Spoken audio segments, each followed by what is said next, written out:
Good evening, folks. Roy here. Just wanted to go over a couple things. I just got off the Skype call with Chris, and I had mentioned something in there called talk triggers.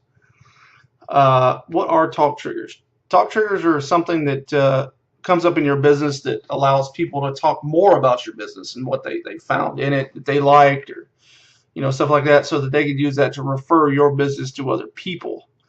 Um, an example of a talk trigger is generous portion sizes at restaurants. There's a local place that I go to that their hamburgers are like that big, and they're like $8, and they're delicious burgers. But if they were this big, I wouldn't talk about it as much as if they were this big for the same price. So that's just one example of a talk trigger, and we want to keep in mind as we go over a couple of talk triggers, what can you do in your business to make people talk about your business. I got this from this piece of paper here that I'm going over with you guys. I got this from a local banker that I went and talked to on, was that sometime last week? I think it was Tuesday, but I'm not real sure. This guy's name is Jay Bear.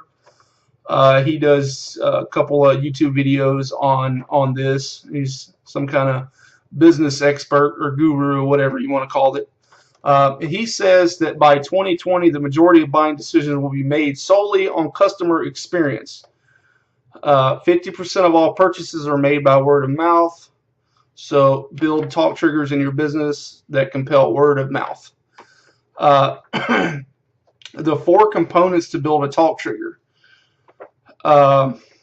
is remarkable. What won't they believe? Is it repeatable? Does everybody get it? Reasonable? Is it realistic or suspicious? And relevant? And how does it connect? So there are 5 types of talk triggers. Number 1 is generosity. Like I mentioned before, the hamburger this big, that's a generous serving portion. So generosity. Responsiveness. Hey, I got a problem. What's going on with my cleaning? Or there was dirt left under the bed. Why can't you get that?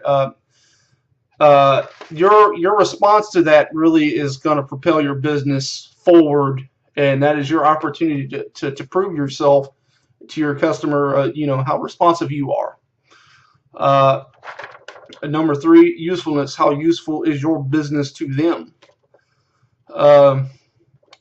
So everybody needs cleaning. Hey, if you're not going to clean it, you got to pay somebody to do it, or you just live in a dumpster, I guess. I don't know. So number 4, empathy. That goes back to hey, a customer's got a problem with whatever it is that hey, somebody did something wrong by accident, whatever. You got to show your empathy towards customer and understanding of the situation. So, hey, I'm gonna do everything in my power to right the wrong, and then you can ask the customer, hey, what can I do to make this right, and then try to follow through on that. That really goes a long way to show a customer, hey, these guys are doing right by me. I'm gonna tell everybody I know. And number 5, attitude. What is your attitude whenever you talk to a customer? Hey, are you smiling on the phone when you talk to them? That's a great way. People can hear a smile on the phone. So if you're not smiling when you talk to somebody, they may seem that you're not, you don't want to sell to them, you don't want to service to them. So your attitude really goes a long way whenever it comes to selling in your business, or take it from me, and when I fix a forklift, whenever I talk to a customer, my attitude towards them, I'm not like, well, screw this, I'm done, I'm out of here. No, it's this. Your attitude is how you carry yourself in your business. So if you're not happy, the customer's not going to be happy. So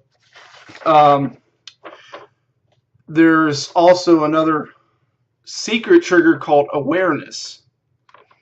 So there are a way that you can get around this. You're going to have customers that ask you questions that every customer is going to ask. How long is the cleaning going to take? I'm just using cleaning as as an example, because most people in a group are cleaning businesses. But you know, how long is it going to take for the customer or for the cleaner to get here? Excuse me. How much is it going to cost? You know, what are your insurance insured up to? What is, you know, these are pretty standard questions that you have, and if you are prepared, for to answer these questions, it makes you look higher. That you're not fumbling for an answer.